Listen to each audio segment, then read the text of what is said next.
बीते दिन केंद्र की मोदी सरकार ने बड़ा आदेश जारी किया है। आगामी जनगणना को लेकर जातिगत जनगणना कराने की बात कही है, जिसमें ख़ास बात यह है कि सरकार के इस फैसले से विपक्ष भी काफ़ी खुश नज़र आ रहा है। विपक्ष ने सरकार के इस फैसले की सराहना की है। हमारे साथ बातचीत के लिए तमाम लोग हैं, उनसे बातचीत करते हैं और ये जानने की कोशिश करते हैं कि आम जनता के लिए जातिगत जनगणना कितनी फ़ायदेमंद साबित हो सकती है। कल केंद्र सरकार का एक आदेश जारी हुआ है कि अब जातिगत जनगणना कराई जाएगी। क्या लगता है, आर्थिक रूप से, सामाजिक रूप से तमाम वर्ग के जो लोग हैं उनकी भागीदारी जो है वो बढ़ेगी? लोगों के लिए कितना फ़ायदेमंद ये साबित होगा? ये बहुत ज़्यादा फ़ायदेमंद है और ये बहुत वेलकमिंग स्टेप है गवर्नमेंट के द्वारा कि जातिगत जनगणना से बहुत ज़्यादा फ़ायदा है, क्योंकि जितनी भी वेलफेयर की स्कीम्स होती हैं, मेजॉरिटी ऑफ स्कीम्स ये गरीबों के लिए होती हैं। गरीब मतलब वो देश का गरीब है, उसकी कोई जाति नहीं है फ़िलहाल, या उसका कोई धर्म नहीं है, मजहब नहीं है। अगर कोई राशन ले रहा तो वो गरीबी रेखा में। तो जब हमारे पास पूरे आंकड़े आ जाएंगे कि भाई इतने हमारे इस जाति के लोग हैं, इस जाति में भी इतने गरीब हैं, ये EWS में रहते हैं या ये झुग्गियों में रहते हैं, ये इनकी ये दयनीय स्थिति है, तो उनके लिए एक विशेष वर्ग के लिए भी एक विशेष आर्थिक पैकेज के रूप में स्कीम्स गवर्नमेंट और अच्छे से बना सकती है। इस वजह से जी 1951 के बाद अब जातिगत जनगणना होने जा रही है। अब सामान्य वर्ग हों चाहे अन्य पिछड़े वर्ग हों, तमाम लोगों की जातिगत जनगणना होगी और उसी हिसाब से उनकी भागीदारी सुनिश्चित की जाएगी। कैसे देखते हैं सरकार की? देखिए, ये मैं समझता हूँ बहुत ही क्रांतिकारी टाइप का, रेवोल्यूशनरी टाइप का स्टेप है इससे, क्योंकि जब हमारे पास डेटा हो जाएगा तो बहुत सारी चीज़ें क्लियर हो जाएंगी, तो हम उनके डेवलपमेंट पे, उनके रिहेबिलिटेशन पे हम काम कर सकेंगे। जैसे कि भी बहुत सी पॉइंट हमारे भाई ने कहा कि जो गरीब तबके के लोग हैं, जो झुग्गी झोपड़ियों में रहते हैं, तो कहीं ना कहीं हम उनसे डिस्कनेक्ट हैं जस्ट बिकॉज ऑफ दैट कि हमको नहीं मालूम है कि वो किस कम्युनिटी से बिलोंग करते हैं, कहाँ से आते हैं वो। तो जब हम उनके पास, हमारा जब क्लियर डेटा होगा हमारी गवर्नमेंट के पास, तो हम उनके भलाई के लिए अच्छे काम कर सकते हैं।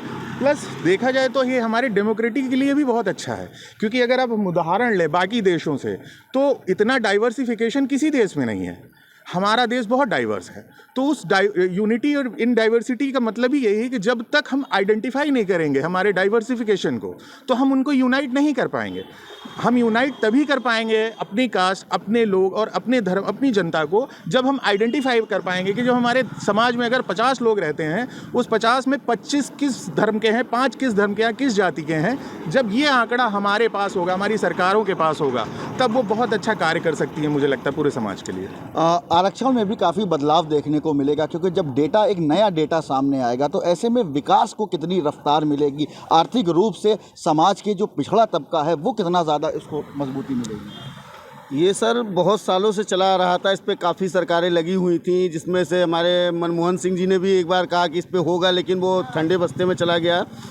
कांग्रेस भी कई सालों से इस पे लगी, लेकिन कर नहीं पाई, जिस पे कि मोदी जी ने अभी इसको हाल फिलहाल अभी किया है। और इससे बहुत बड़ा फ़र्क पड़ेगा, क्योंकि कुछ जातियां ऐसी छुपी हुई बैठी हैं जिनको आज तक कुछ मिला ही नहीं, वो एकदम पीछे पंक्ति में बैठी, उनको आज तक कोई लाभ नहीं मिला।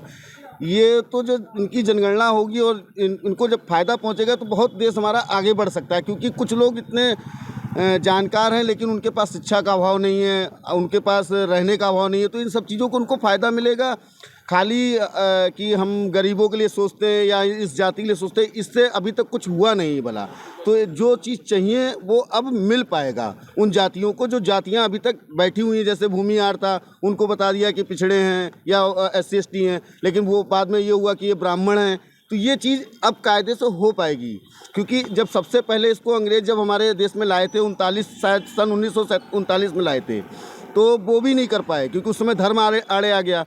फिर जनगणना तो हुई 2011 में, लेकिन वो पूरा काम हो नहीं पाया, जो अब हमें लगता है कि हो पाएगा। कि जातिवाद पे जातिवाद उभर के आएगा सीधे, जो काहे नहीं कहते हो? क्या लगता है इसके नुकसान भी, इसके नुकसान भी देख रहे हैं क्या? पे जातिवाद उभर के आइए, बताओ। नहीं, ये भी तो इसका एक रुख है कि वो आप ही की भलाई के लिए कहीं ना कहीं किया जा रहा है, क्योंकि अगर आपको अगर आपको सरकारी कोई भी सुविधा नहीं मिल पा रही है, तो उसका कारण यही है कि सरकार के पास अभी पूरा डेटा नहीं है। आप कहां से बिलोंग करते हैं, किस कास्ट से आते हैं और कहां रहते हैं, सरकार के पास इसका कोई डेटा नहीं है। आप कैसे देखते हैं इस फैसले को? भाई हम तो ये जानते हैं कि अगर जातिवाद जनगणना होगी तो जातिवाद उभर के आएगा इसमें। तो इसमें तमाम जातियों का डेटा भी तो सामने आएगा, उनकी भागीदारी बढ़ेगी, जो बजट पास होता है उसके हिसाब से उनकी भागीदारी बढ़ेगी, आर्थिक रूप से, सामाजिक रूप से, तमाम सभी वर्गों के लोग मैं तो उनको कहता लगता है कि यार ऐसा कहीं कुछ नहीं, साला हम लोगों को कहीं कुछ मिल ही नहीं पाता है।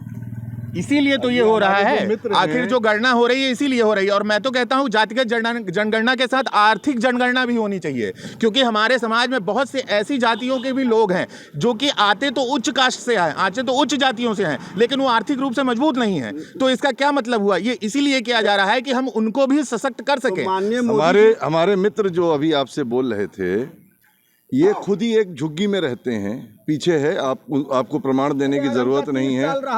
30 साल रह गया, तो ये ऐसे ही लोगों को ही गवर्नमेंट की स्कीम का फायदा मिलेगा, क्योंकि सरकार इन जैसे बहुत लाखों लोगों के आंकड़े सरकार के पास नहीं है।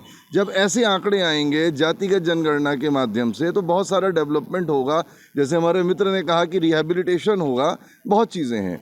अभी आप देख सकते हैं कि बहुत सारे सरकारी आवास ऐसे बने होंगे जो कि उन व्यक्तियों के नाम पे अलॉट हैं, जो कि जिनके वो पात्र नहीं हैं। वो पात्र इसीलिए नहीं है क्योंकि सरकार के पास सही डेटा नहीं है। जब ये जातिगत जनगणना हो जाएगी तो आर्थिक रूप से भी जो कमज़ोर व्यक्ति हैं उनके लिए जो सारी सरकारी सुविधाएं हैं वो उनको सबसे मिलना शुरू होगा। और ये बात ये सारे जो है गरीब तबकों को, सारी जातियों को मिलकर समझना होगा और इसका समर्थन करना होगा। क्या लगता है जातिगत जनगणना से ये कितना फ़ायदा आम जनता को मिलेगा? आप तो युवा हैं, आप कैसे देखते हैं इसको? जातिगत जनगणना को देखा जाए तो एक तरीके से पॉजिटिव पॉइंट है, जिसे जैसा कि इन्होंने बताया, ये खुद ही अभी इसको पॉजिटिव नेगेटिव 2 पॉइंट बता रहे थे, मगर एक तरीके से इन्होंने अपना पहलू खुद ही दिखाया है कि हम इतने टाइम से यहाँ पे स्थित हैं, 30 साल से उपस्थित हैं, मगर हमारे लिए अभी सरकार ने कोई कार्य नहीं किया है। और कहीं ना कहीं वो इनकी भी थोड़ी गलती रही होगी कि इन्होंने अभी अपना फर्स्ट स्टेप नहीं लिया कि हम आगे बढ़कर अपनी जागरूकता दिखाएं कि सरकार हम पे ध्यान क्यों नहीं दे रही है, हमारे जैसे दसियों लोग हैं जिनके ऊपर सरकार ध्यान नहीं दे रही है। उस पर पॉइंट इन्होंने सीधा पहले यही बोल दिया कि इसका पॉजिटिव पॉइंट कम है, निगेटिव ज़्यादा है। वो इनका रीज़न मुझे नहीं पता कि क्या चाहिए, मगर इन लोग में जैसे कि मेजोरिटी होती है, मेजोरिटी जब किसी चीज़ को लेके एक पॉजिटिव पॉइंट पे आती है तभी उसको सुना जाता है। क्या लगता है सर, जातिगत जनगणना होगी, यहाँ तमाम लोग हैं, इनका कहना है कि जातिगत भेदभाव भी जो है वो भी बढ़ेगा। आप कैसे देखते हैं इसको? देखिए, डिसीजन अच्छा है, इसमें थोड़ा सा समय लगेगा, लेकिन जब ये काम एक्चुअल हो जाएगा, बिल्कुल एक्यूरेट रिजल्ट आ जाएंगे इसके, तब लोगों को इसका बेनिफिट मिलेगा। और इसमें भी गवर्नमेंट को एक चीज़ और करनी चाहिए, जितने परसेंट जनता जो गरीबी तबके के नीचे है वो किसी भी जाति से हो, उनका आरक्षण सिस्टम अलग होना चाहिए। क्योंकि है क्या, आरक्षण जो मिल रहा है लोगों को, आरक्षण का बेनिफिट 90% बड़े लोग ले रहे हैं, छोटे लोगों को नहीं मिल रहा है। आप ये समझ लीजिए, जिनके घर का लड़का IAS है वो आरक्षण से वो तुरंत अधिकारी बनता है। एक घर का लड़का पढ़ के टॉप क्लास लेके आया 90%, लेकिन उसको कोई पोस्ट नहीं मिलती है। तो आरक्षण का मेन बेनिफिट बड़े लोग ले रहे हैं, छोटे लोगों को नहीं मिल रहा है। कहीं ना कहीं इसका एक बहुत बड़ा बेनिफिट होगा, जब जातियाँ बटेंगी और सबके रिजल्ट सामने आएंगे तो उसका बेनिफिट सारे तबकों में मिलना चाहिए। बहुत शुक्रिया बातचीत के लिए। तमाम लोग थे, इन्होंने अपनी अपनी प्रतिक्रियाएं दी और जिस तरीके से जातिगत जनगणना का फैसला केंद्र सरकार ने किया है, इसकी सराहना जहां तक आम आदमी जो है वो भी कर रहे हैं। ये सभी वर्गों के लिए फ़ायदेमंद साबित हो सकता है और कहीं ना कहीं लोगों का ये भी कहना है कि ये जातिगत भेदभाव को भी बढ़ावा दे सकता है। तो कहीं ना कहीं एक एडवांटेज है तो डिसएडवांटेज भी है। तमाम अपने अपने वक्तव्य हैं लोगों के। फिलहाल विपक्ष इसको लेकर भी काफ़ी खुश नज़र आ रहा है। सरकार के इस फैसले की विपक्ष ने सराहना की, क्योंकि समाजवादी पार्टी की बात कर ली जाए, कांग्रेस की पार्टी की बात कर ली जाए, चाहे RJD हो, RLD हो, तमाम ऐसी विपक्षी पार्टियां हैं जो लगातार जातिगत जनगणना की बात कर रही थी। और फिलहाल इस बीच केंद्र सरकार ने बड़ा फैसला, बड़ा आदेश दिया है। लखनऊ से अजहर खान, भारत समाचार।